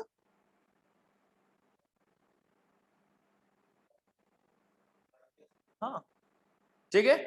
तो ये सब जहां पर आएगा कि मतलब एक दूसरे के जगह पर इस्तेमाल किया जाएगा, ऐसा कोई भी गुड्स जो एक दूसरे की जगह पर इस्तेमाल किया जा सके, ऐसे कोई भी गुड्स जो एक दूसरे के जगह पर इस्तेमाल किया जा सके, वो हमारा किस नाम से जाना जाएगा बेटा? सब्स्टिट्यूट गुड्स के नाम से जाना जाएगा। तो जैसे आप लोग भी कहते हैं ना, जो तू नहीं तो कोई और सही, है कि नहीं? कि भाई हमने तुम्हें प्रपोज किया, एक्सेप्ट कर रही है तो क्लियरली बोल, नहीं तो हमारे लिए तो दूसरा तैयार है। तो ये अब यहाँ जो दूसरा तैयार है, this is known as substitute goods, है कि नहीं? कि हम एक पर वो कसम खाने वाले नहीं है कि हम तेरे बिना जी नहीं सकते, तेरे बिना क्या वजूद मेरा। अब हमारा क्या मोटिव है कि जो तू नहीं तो कोई और सही। तो जहां पर जो तू नहीं कोई और सही की बात कर रहे, वो हमारा क्या हो गया? सब्स्टिट्यूट। लेकिन जहां पर हम लोग बात कर रहे थे कि तेरे बिना जी नहीं सकते, तेरे बिना क्या वजूद मेरा, वो हमारा क्या हो गया? कॉम्प्लीमेंट्री। कि जहां पर जीना मरना संग है, वो हमारा क्या हो गया? कॉम्प्लीमेंट्री। जो है कि तुम्हारे कारण हम जिंदगी बर्बाद नहीं कर सकते, हमारे लिए तो लाइन लगी पड़ी है, तो वो हमारा क्या होगा? सब्स्टिट्यूट। कि भाई एक चीज नहीं है तो दूसरा, दूसरा नहीं है तीसरा, तीसरा नहीं है चौथा। ऑप्शंस हमारे पास है, तो जहां भी ऑप्शंस वाली बात होगी, जहां भी हमारे पास ऑप्शंस वाली बात होगी, वो हमारा क्या हमेशा कहलाएगा बेटा? सब्स्टिट्यूट गुड्स की बात कहेंगे, वो हमारा क्या होगा? Substitute goods. लेकिन जहां पर फैक्ट है कि हमें इन दोनों को साथ लेकर के ही काम करना पड़ेगा। जैसे आप इक्वेशन सॉल्व करते हैं, तो इक्वेशन जब सॉल्व करते हैं तो इक्वेशन 1 इक्वेशन 2 होता है। तो क्या इक्वेशन 1 को अलग रखते हैं, इक्वेशन 2 को अलग रखते हैं? क्या करते हैं कि अकॉर्डिंग टू इक्वेशन 1 एंड 2, और फिर उससे जाकर के कंसीडरेशन आप लेते हैं। तो आपने क्या किया, उसको साथ साथ यूज किया ना, तो वो दोनों एक दूसरे का क्या हो गया बेटा? कॉम्प्लीमेंट्री गुड्स हो गया। वो हमारा क्या हो गया? कॉम्प्लीमेंट्री गुड्स हो गया। लेकिन जब आप मान लीजिए एक्स की वैल्यू निकालते हैं, तो एक्स की वैल्यू आपने निकाला, मान लीजिए 3 और -3 दोनों वहां पर सूट कर रहा है, तो आप क्या लिखते हैं? x इज इक्वल टू 3 और -3, कि मतलब 3 लिख दे तब भी हमारा काम है, और -3 लग दे तब भी हमारा काम है, मतलब दोनों में से कोई भी चल सकता है। तो ये हमारा ऑप्शन वाले आ गए। तो जहां पर भी ऑप्शन अवेलेबल होगा, वो हमेशा किस नाम से जाना जाएगा बेटा? सब्स्टिट्यूट गुड्स के नाम से जाना जाएगा। कि जहां भी हमारे पास ऑप्शंस अवेलेबल होगा, तो वो ऑप्शंस अवेलेबल हमारा किस चीज को डिनोट करेगा बेटा? सब्स्टिट्यूट गुड्स को। लेकिन जहां पर हमेशा टुगेदर वाली बात आएगा कि दोनों को साथ लेकर के ही चलना पड़ेगा, तो वो हमारा किस नाम से जाना जाएगा? कॉम्प्लीमेंट्री गुड्स के नाम से जाना जाएगा। तो ये चीज आपको ध्यान में रख के चलना है, ठीक है? तो चलिए आप जरा देख लेते हैं कि इसमें किस तरीके का रिलेशन है हमारे पास। कहता है इफ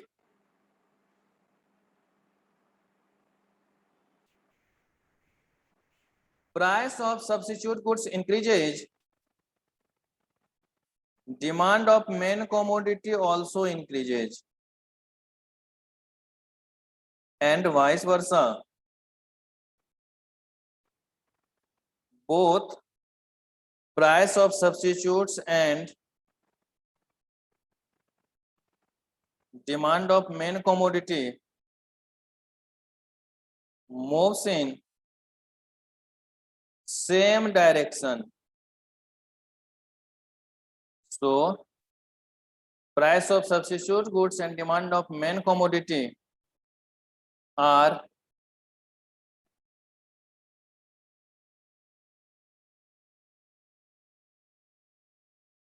directly or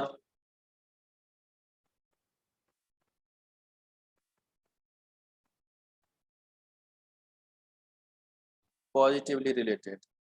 ठीक है, कि चूंकि दोनों का डायरेक्शन क्या है? सेम डायरेक्शन है, तो अगर सेम डायरेक्शन है तो दोनों में कौन सा रिलेशन बेटा? Positive relation. दोनों में कौन सा रिलेशन? Positive relation. तो ये चीज भी हमें यहाँ पर ध्यान में रख के चलना है कि अगर एक गुड्स के बढ़ने से एक गुड्स के प्राइस के बढ़ने से दूसरे गुड्स की डिमांड बढ़ रही होगी, तो वो कन्फर्मली कौन सा होगा? क्या बोलते हैं? सब्स्टिट्यूट गुड्स होगा। वो हमारा क्या होगा? सब्स्टिट्यूट गुड्स होगा। तो ये चीज आपको ध्यान में रखना है कि अगर प्राइस ऑफ सब्स्टिट्यूट गुड्स बढ़ेगा, तो डिमांड ऑफ मेन कमोडिटी भी हमारा क्या हो जाएगा? बढ़ जाएगा, एंड वाइस वर्सा की बात करते हैं। तो अगर हमारे पास प्राइस ऑफ सब्स्टिट्यूट गुड्स है coffee, demand of main commodity हमने ले लिया टी। बेटा देखो, अब अगर मान लो कि कॉफी का दाम बढ़ जाएगा, अगर कॉफी का दाम बढ़ जाए, तो जो कॉफी पीने वाले लोग हैं ना वो क्या बोलेंगे, देखो बेटा रिलेटिवली अब ये हमारे लिए मोर एक्सपेंसिव है, कि अब ये ज्यादा एक्सपेंसिव है, छोड़ो यार जितने में एक कॉफी आ रहा है उतने में तो हमारा 3 चाय आ जाएगा, चलो हम लोग चाय ही पीते हैं। तो डिमांड किसका बढ़ गया, चाय का। लेकिन अगर कॉफी का प्राइस कम हो जाए तो लोग क्या बोलेंगे, पता यार 5 रुपए में चाय देता, 8 रुपए में कॉफी देता, तो फिर कॉफी ही क्यों ना पिए, हम चाय क्यों पियेंगे।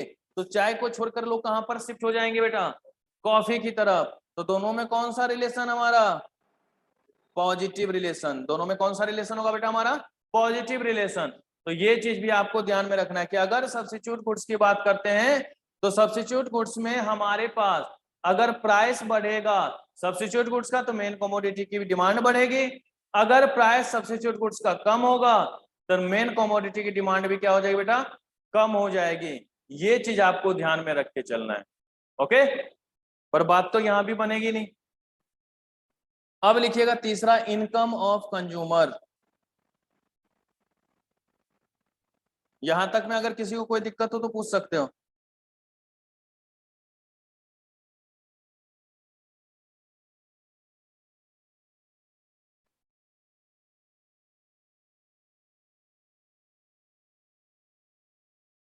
समझ में आ रहा है बच्चे।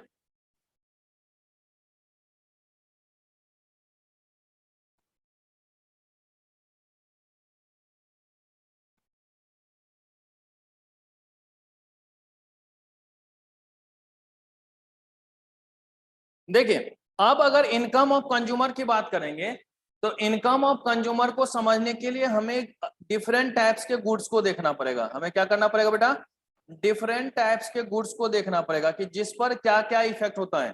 तो सबसे पहले हम लोग लिखते हैं बेटा सुपीरियर गुड्स। सबसे पहले क्या लिखते हैं बेटा, इसको आगे मैं SG से डिनोट करूंगा, ठीक है।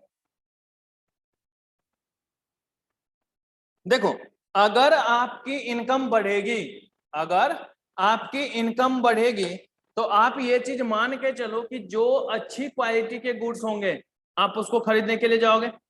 अगर आपकी इनकम बढ़ेगी तो आप क्या करोगे, सुपीरियर गुड्स को ज्यादा खरीदोगे। जैसे मान लीजिए आपकी सैलरी हो जाए 2 लाख रुपए पर मंथ, तो आप क्या बोलोगे कि अपना हम गाड़ी खरीदते हैं, उसी से जाएंगे आएंगे, बस वगैरह से कौन जाए, ऑटो वगैरह से कौन जाए, है कि नहीं।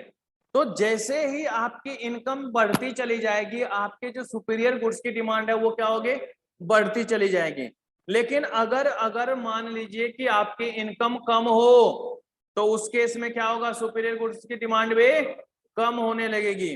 गौर से सुनिएगा कि अगर इनकम बढ़ेगा तो डिमांड ऑफ सुपीरियर गुड्स भी बढ़ेगा, और अगर इनकम कम होगा तो डिमांड ऑफ सुपीरियर गुड्स भी क्या होना शुरू हो जाएगा बेटा, कम होना शुरू हो जाएगा। तो ये चीज आपको यहाँ पर ध्यान में रख के चलना है कि अगर इनकम बढ़ेगा तो डिमांड ऑफ सुपीरियर गुड्स भी बढ़ेगा, अगर इनकम कम होगा तो डिमांड ऑफ सुपीरियर गुड्स भी क्या होगा, कम होगा। तो मतलब दोनों में कौन सा रिलेशन बेटा, पॉजिटिव रिलेशन, कि एक के बढ़ने से दूसरा बढ़ रहा है और एक के कम होने से दूसरा कम हो रहा है। तो लिखेंगे if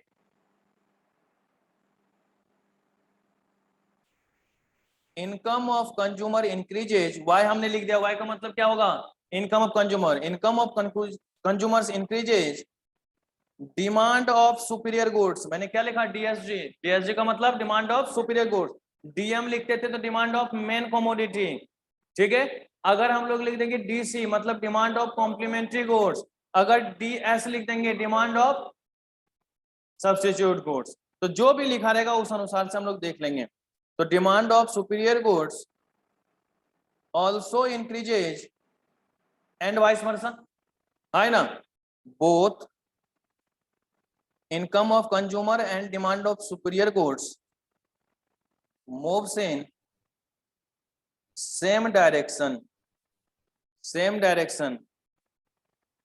so income of consumer and demand of superior goods are positively related। दोनों में कौन सा रिलेशन होगा बेटा, पॉजिटिव रिलेशन होगा। कि अगर डिमांड ऑफ सुपीरियर गुड्स की बात करें और इनकम ऑफ कंज्यूमर की, तो एक के बढ़ने से दूसरा बढ़ेगा, एक के कम होने से दूसरा कम होगा। तो दोनों में कौन सा रिलेशन, पॉजिटिव रिलेशन। तो ये था हमारा सुपीरियर गुड्स के साथ। दूसरा डिमांड ऑफ इंफीरियर गुड्स,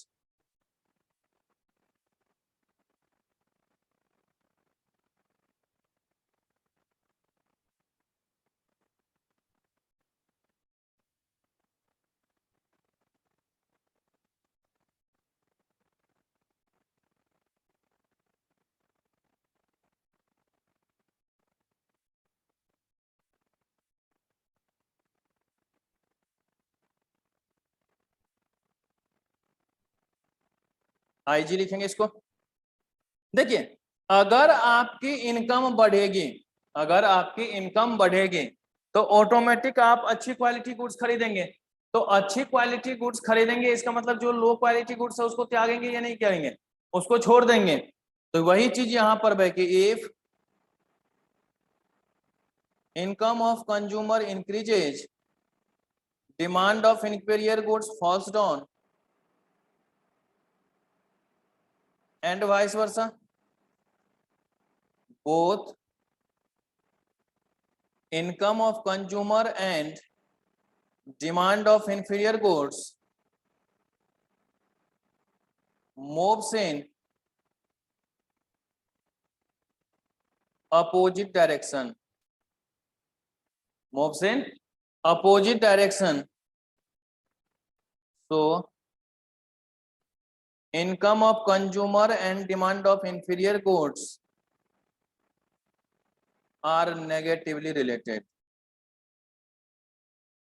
कि जो हमारा इनकम ऑफ कंज्यूमर है और जो हमारा डिमांड ऑफ इंफीरियर गुड्स है, दोनों में कौन सा रिलेशन होगा बेटा?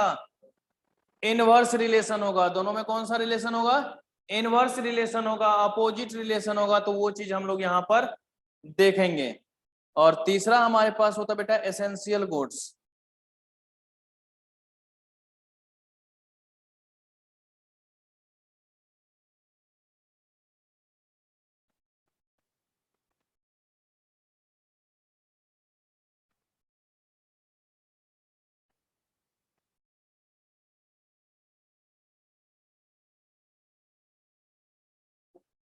ईजी के नाम से लिख देंगे इसको।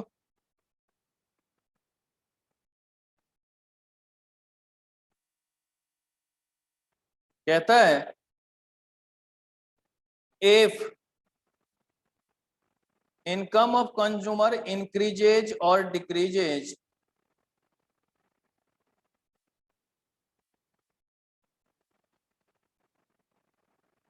no effect on demand of essential goods. That means no relation between demand of essential goods and income of consumer. कि भाई इनकम चाहे बढ़े, इनकम चाहे कम हो, जो हमारा डिमांड ऑफ एसेंशियल गुड्स होगा उसके ऊपर कोई प्रभाव नहीं पड़ेगा। बेटा एक बताओ, आपकी इनकम कितनी भी ज्यादा हो जाए, क्या नमक ज्यादा खाने लगोगे? सर दर्द करेगा तो 10-10 टेबलेट एक बार में खाओगे? नहीं ना। जितनी आवश्यकता है, जितनी जरूरत है, हम उतना ही कंज्यूम करेंगे, उससे ज्यादा हम लोग कंज्यूम नहीं करेंगे। कि अगर हम एसेंशियल गुड्स की बात करते तो एसेंशियल गुड्स के साथ ये चीज हमेशा ध्यान में रखना है कि चाहे इनकम बढ़े चाहे इनकम कम हो, जो हमारा एसेंशियल गुड्स है उसके ऊपर कोई भी डिमांड नहीं होगा, उसके ऊपर कोई भी प्रभाव नहीं पड़ेगा। तो ये चीजें थी हमारी किसकी बेटे? इनकम ऑफ कंज्यूमर के लिए। किसके लिए था? इनकम ऑफ कंज्यूमर के लिए। अब हमारे पास बात आती है टेस्ट एंड प्रेफरेंस का। चौथा हमारा कौन सा था बेटा? Test and preference. बेटा luxurious goods is also known as superior goods. Superior goods को ही हम लोग लग्जरियस गुड्स कहते हैं। इनकम जितना बढ़ेगा लग्जरियस गुड्स की डिमांड उतनी बढ़ेगी, इनकम जितना कम होगा लग्जरियस गुड्स की डिमांड उतनी कम होगी। ओके, तो ये चीज ध्यान में रखिएगा कि जो हमारा सुपीरियर गुड्स है उसी को हम लोग लग्जरियस गुड्स कहते हैं। सुपीरियर का मतलब ही होता है ना बेटा अच्छा।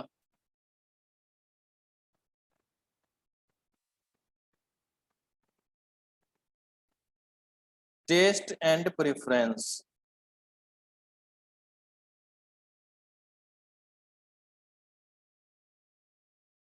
देखो, टेस्ट एंड प्रेफरेंस में हम लोग नॉर्मली दो तरीके की बात करेंगे। आइदर हैबिट की और फैशन की, या तो हैबिट की बात करेंगे या तो हम लोग फैशन की। बेटा देखो, अगर कोई भी इंसान मोर हैबिचुअल है, डिमांड उसका ज्यादा होगा। अगर वो लेस हैबिचुअल है तो डिमांड क्या होगा? लेस होगा। तो कहता है दो तरीके से बात, कि या तो ये हमारे लिए फेवरेबल हो, या तो ये हमारे लिए अनफेवरेबल हो, है ना।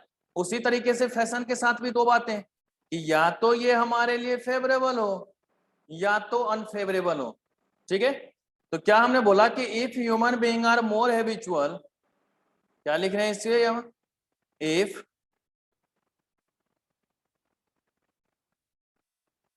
Human being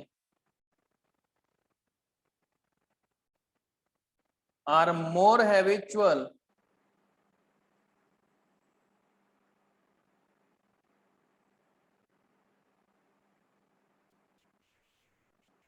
demand will more and vice versa. भाई किसी चीज के आप आदी हैं, है कि नहीं, कि वो मुझे अच्छा लगे, जैसे गाना सुनना, आपकी हैबिट है कि हमें गाना सुनना है तो सुनेंगे। मूवी देखना, क्रिकेट देखना, घूमना, तो वो आप कितना भी करोगे तो आपका सेटिस्फेक्शन कभी कम होता तो है नहीं।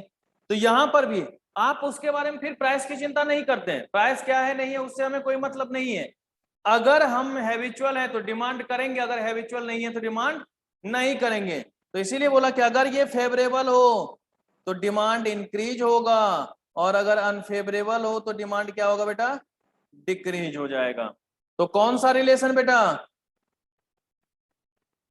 बढ़ने से बढ़ रहा है, घटने से घट रहा है, तो हम पॉजिटिव रिलेशनशिप की बात करेंगे या नहीं करेंगे? कि अगर हैबिट और फैशन की बात करते हैं तो अगर हैबिट और फैशन में क्या है कि मोर हैबिचुअल है तो डिमांड मोर, लेस हैबिचुअल है तो डिमांड लेस। मतलब क्या, अगर फेवरेबल है तो डिमांड ज्यादा और अनफेवरेबल है तो डिमांड कम हो जाएगा। उसी तरीके से फैशनेबल, बेटा देखते हो ना कि आज नए नए लुक में लोग बाल कटवाते हैं, उसको फैशन पसंद है।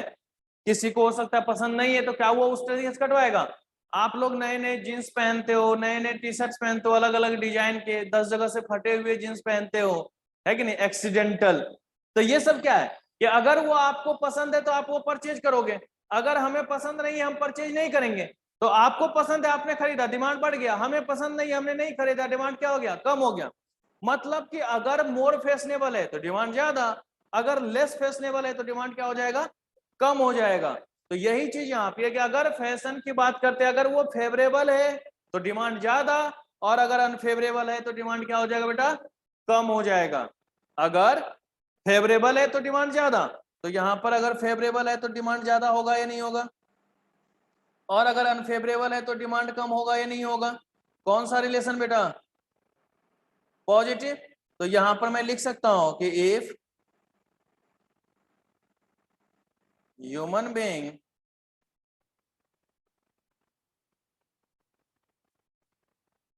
are more fashionable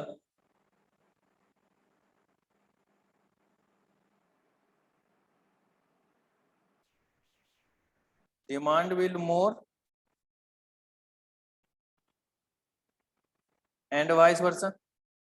कि अगर ह्यूमन बीइंग की बात करते हैं, अगर मोर फैशनेबल है तो डिमांड मोर, और अगर लेस फैशनेबल है तो डिमांड क्या हो जाएगा बेटा?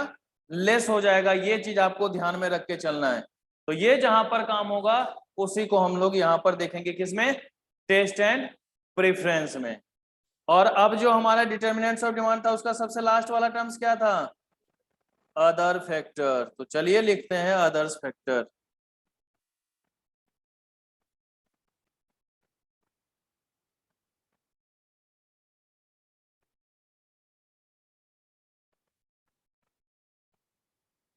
अगर हम लोग अदर्स फैक्टर्स की बात करेंगे तो इसमें सबसे पहले मैंने बताया था size of population, size of population. तो साइज ऑफ पॉपुलेशन के साथ क्या बात होती है बेटा? कि जितना ज्यादा साइज होगा उतना ज्यादा डिमांड होगा। तो अगर साइज है मोर होगा तो डिमांड भी क्या होगा? मोर।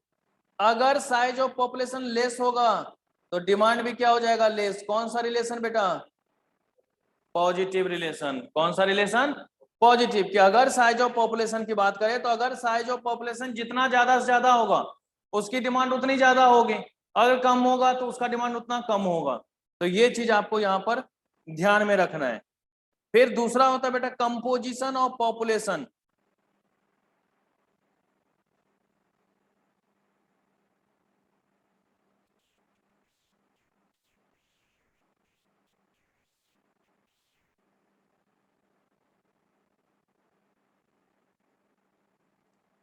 तो कंपोजिशन के लिए क्या बताया था हमने कि बेटा अगर मान लीजिए कि जितने भी कंपोजिशन की बात करें कि उसको हम लोग चाहे तो एज वाइज बांट दें, एज ग्रुप वाइज बांट दें, या जेंडर वाइज बांट दें।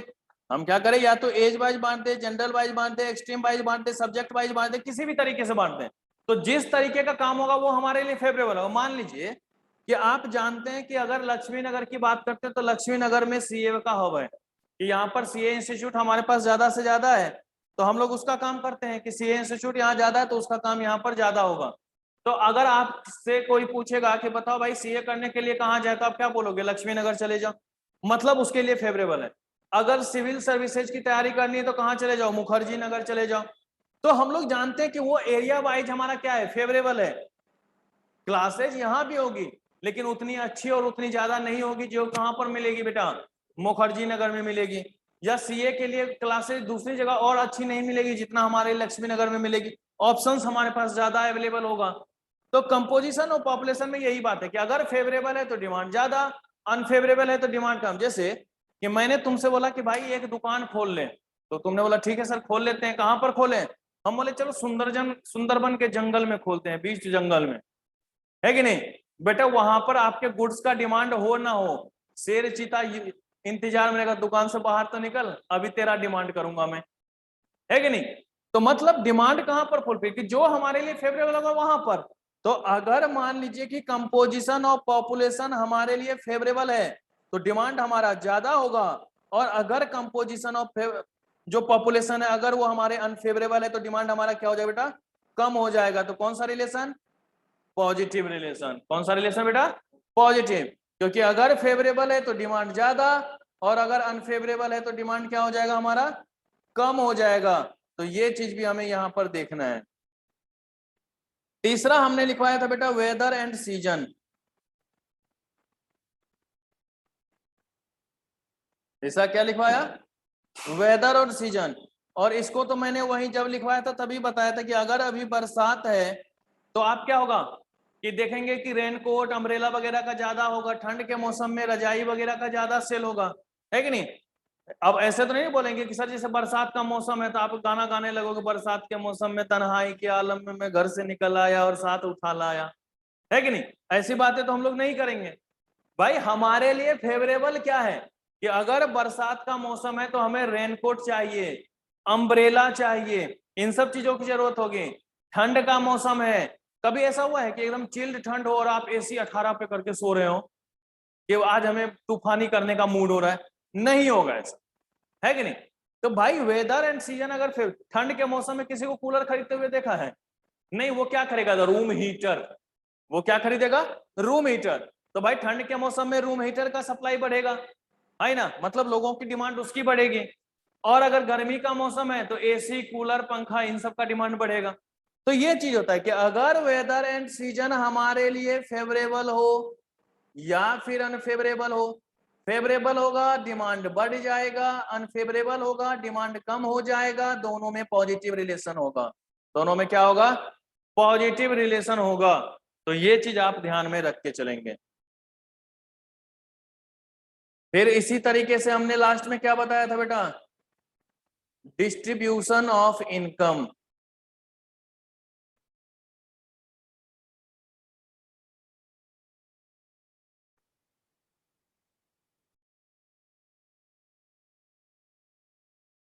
कि अगर हम डिस्ट्रीब्यूशन ऑफ इनकम की बात करते हैं, अगर क्या करते हैं हम लोग, डिस्ट्रीब्यूशन, तो डिस्ट्रीब्यूशन ऑफ इनकम में भी वही बातें कि या तो हमारे लिए फेवरेबल होगा या तो अनफेवरेबल होगा, या तो वो हमारे लिए क्या हो, फेवरेबल हो, या तो वो हमारे लिए क्या हो, अनफेवरेबल हो। तो ये चीजें हम लोगों को यहां पर देखना है। कि अगर हमारे लिए ये फेवरेबल होगा या ये हमारे लिए अनफेवरेबल होगा। अगर फेवरेबल होगा तो वहां पर डिमांड ज्यादा, मतलब जिसकी जितना इनकम हो उतना ज्यादा डिमांड, और जिसका जितना कम इनकम वो उतना कम डिमांड। तो कौन सा रिलेशन बेटा? पॉजिटिव। तो ये था हमारा डिटर्मिनेंट्स ऑफ डिमांड से रिलेटेड, जिसमें हमने डिमांड फंक्शन की बात जो करी थी कि जो हमारा फंक्शनल रिलेशनशिप था डिमांड ऑफ मेन कमोडिटी और उसके डिटर्मिनेंट्स के बीच में, वो सारी चीजें हमने यहां पर देखी। तो कौन कौन से? Price of main commodity, price of related goods, income of consumer, taste and preference, other factors. तो ये सारी जहां पर हम लोग काम करेंगे, ये सारा काम जहां पर हम लोग करेंगे, वो सारी चीजें हम लोगों ने यहां पर देखा है। तो ये हमने 5 आपको बताया, जिसमें प्राइस ऑफ मेन कमोडिटी आता है, रिलेटेड में हम लोगों ने कंप्लीमेंट्री और सब्स्टिट्यूट गुड्स को देखा, इनकम ऑफ कंज्यूमर में तीनों तरीके के गुड्स, सुपीरियर, इंफीरियर और एसेंशियल गुड्स को देखा हमने, टेस्ट एंड प्रेफरेंस में हम लोगों ने हैबिट और फैशन को देखा, और अदर फैक्टर्स में हम लोगों ने size of population, composition of population, weather and season और डिस्ट्रीब्यूशन ऑफ इनकम को देखा। तो इतना करने के बाद जो हमारा डिटर्मिनेंट्स ऑफ डिमांड है या डिमांड फंक्शन है वो कंप्लीट हो गया।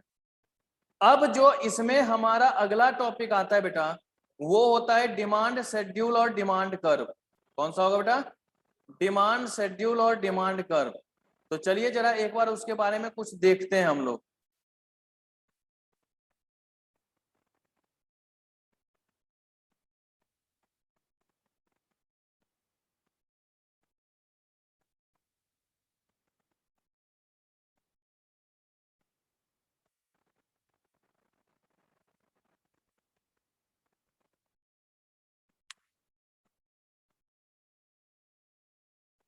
Demand schedule and demand curve.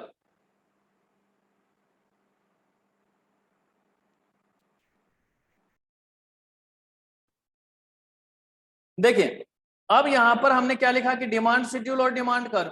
तो सबसे पहले आप ये बताइए कि डिमांड शेड्यूल होता क्या है, कि अगर हम डिमांड शेड्यूल की बात करें तो डिमांड शेड्यूल क्या होता है? तो कहता है demand schedule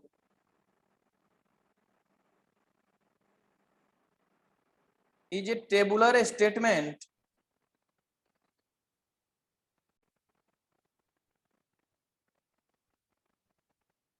which shows different demand at different price, different demand at different price। ये अलग अलग प्राइस पर क्या हम लोगों ने अलग अलग डिमांड की है, वही हमारा किस नाम से जाना बेटा? डिमांड शेड्यूल के नाम से जाना जाता है। It is of two types,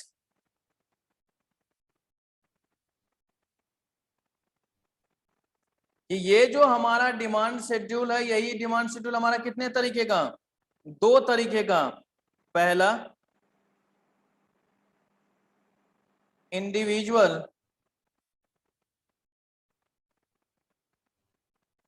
demand schedule, और दूसरा मार्केट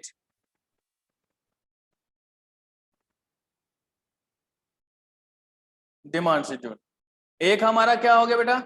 इंडिविजुअल डिमांड शेड्यूल। एक हमारा क्या हो गया? Market demand schedule.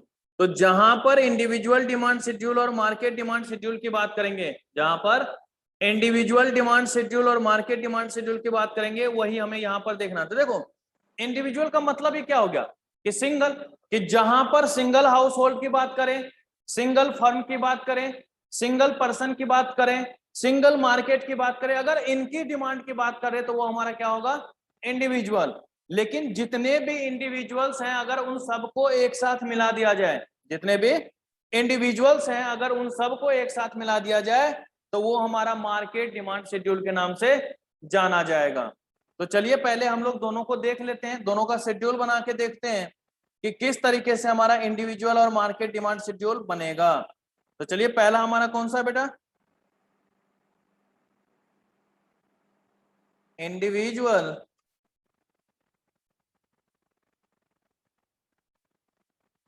Demand schedule.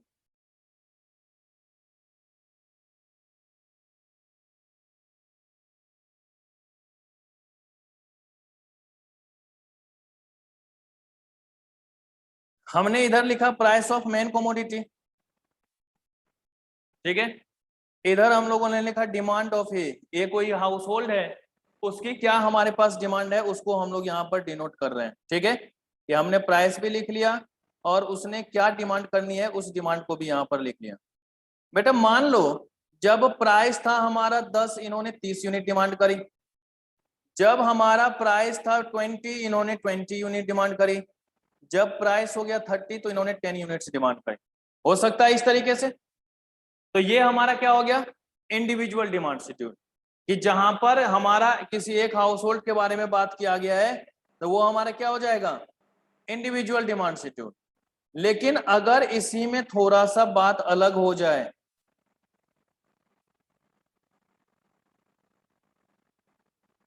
Market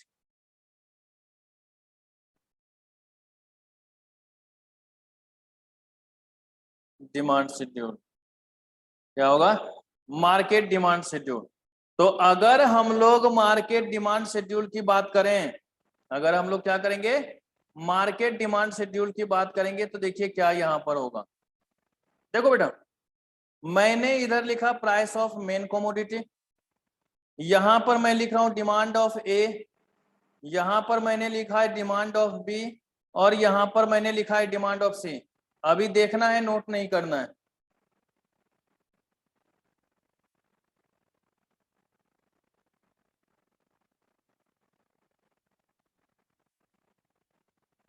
ठीक है, और ये तीनों अभी अलग अलग है ना, कि डिमांड ए का क्या है, डिमांड बी का क्या है, डिमांड सी का क्या है।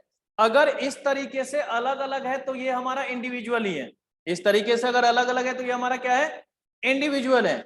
लेकिन अगर यहीं पर ऐसे कर दिया जाए demand of A plus B plus C, तो ये हमारा कहलाएगा मार्केट। ये हमारा क्या कहलाएगा बेटा, मार्केट। ये अगर हम तीनों को एक साथ जोड़ देंगे तब जो वैल्यू आएगी वही हमारा किस नाम से जाना जाए बेटा, मार्केट के नाम से जाना जाएगा।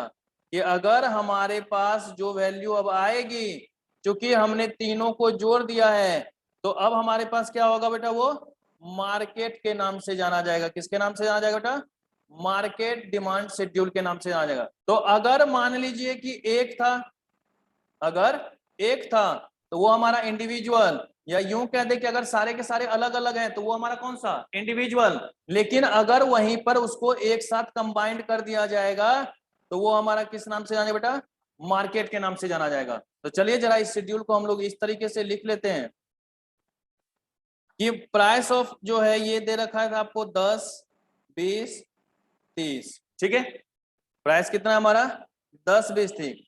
अगर ए ने कोई डिमांड करी तो वो है 30, 20, 10। अगर बी की बात करें 40, 30, 20। अगर सी की बात करें 50, 40, 30। लेकिन जब अब हम कंबाइंड की बात करेंगे तो क्या होगा, 30 प्लस 40 प्लस 50, 120। ये हमारा क्या हो रहा है अब, मार्केट। जब तक वो अलग अलग लिखा हुआ है वो हमारा इंडिविजुअल डिमांड शेड्यूल, वो हमारा क्या हो जाएगा बेटा, इंडिविजुअल डिमांड शेड्यूल। लेकिन अगर उसको एक साथ कंबाइन कर दे रहे तो वो हमारा किस नाम से जाना जाएगा, मार्केट डिमांड शेड्यूल के नाम से। तो सेकेंड वाले का 20, 30, 40, 90, 10, 20, 30, 60। तो ये हमारा क्या होगा बेटा, इंडिविजुअल डिमांड शेड्यूल और मार्केट डिमांड शेड्यूल। ये दो तरीके के शेड्यूल हमारे पास, इंडिविजुअल डिमांड शेड्यूल और मार्केट डिमांड शेड्यूल। जल्दी से इसको नोट कीजिए।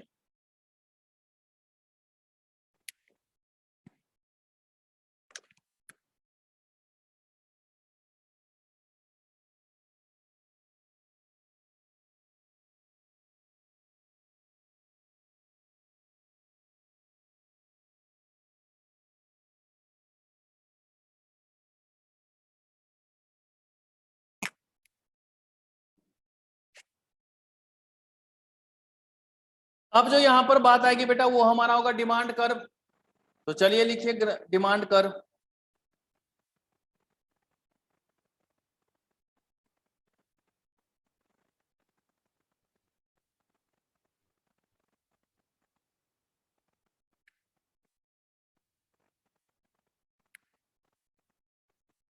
कहता है graphical representation of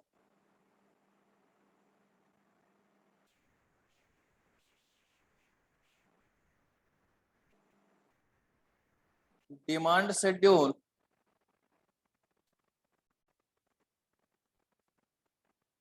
is known as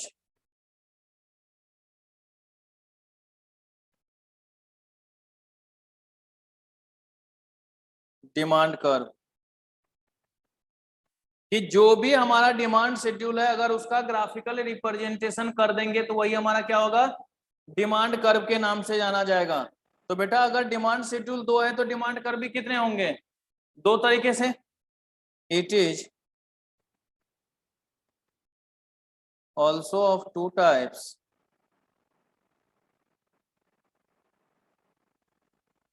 पहला individual demand curve,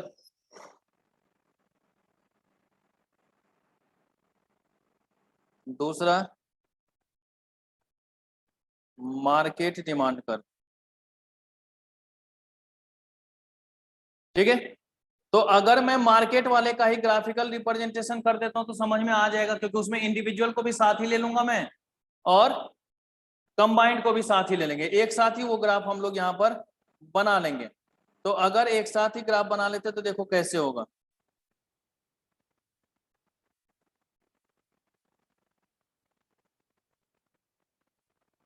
x axis Y axis, X axis is known as quantity axis, Y axis is known as price axis. ठीक है,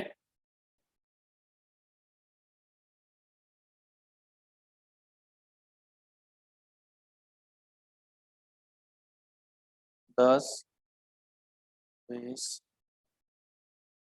30।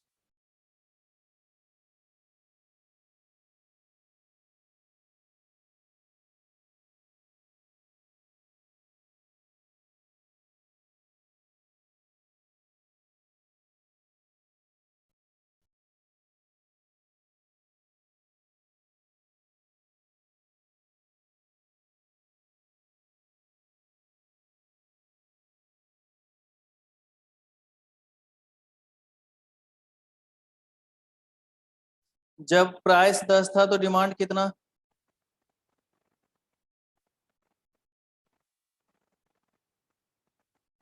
30।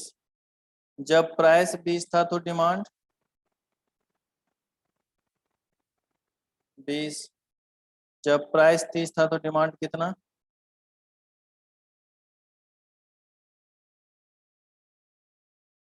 तो ये जो हमारा डिमांड कर्व बनेगा, ये जो हमारा डिमांड कर्व बनेगा, ये डिमांड ऑफ ए है या नहीं है हमारे पास, ये हमारा क्या हो जाएगा, डिमांड ऑफ ए। ठीक है, अगर इसी तरीके से दूसरे का फिर हम लोग देखें तो उसका 10 पे कितना था बेटा, 40। 20 पे कितना था, 30।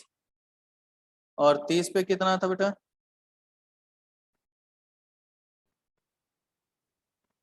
तो ये जो अब हमारा डिमांड कर्व बनेगा ये डिमांड ऑफ बी होगा या नहीं होगा।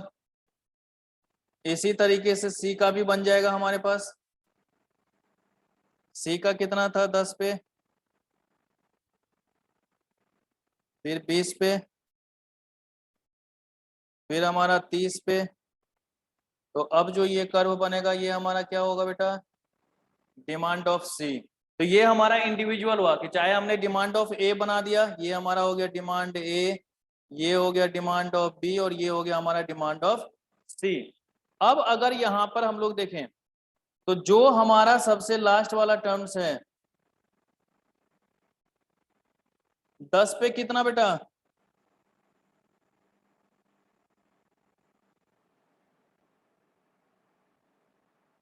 120।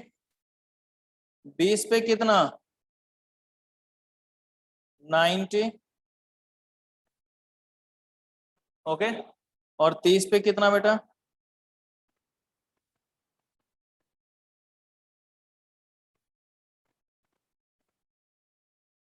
तो ये जो हमारा बनेगा यही बन जाएगा मार्केट। अर्थात demand of A plus B plus C. Okay, तो इसको एक बार जल्दी से नोट कर लीजिए आप लोग।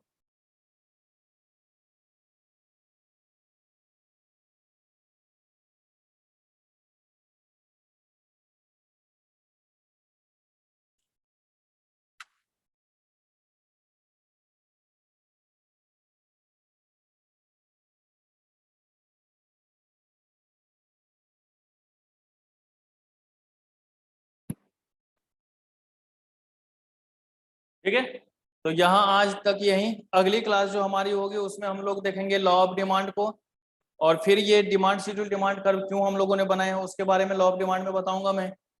फिर उसके बाद हम लोग देखेंगे कि लॉ ऑफ डिमांड ऑपरेट क्यों होता है, या प्राइस ऑफ मेन कमोडिटी और डिमांड ऑफ मेन कमोडिटी में नेगेटिव रिलेशन क्यों होता है, या डिमांड कर्व हम लोग जो स्लोपिंग डाउनवर्ड कहेंगे अगर लॉ ऑफ डिमांड में, तो वो क्यों होता है, वो सब सारी चीजें देखेंगे। फिर exceptions of law of demand को देखेंगे। ठीक है, तो ये क्लास हमारी होगी मंडे को।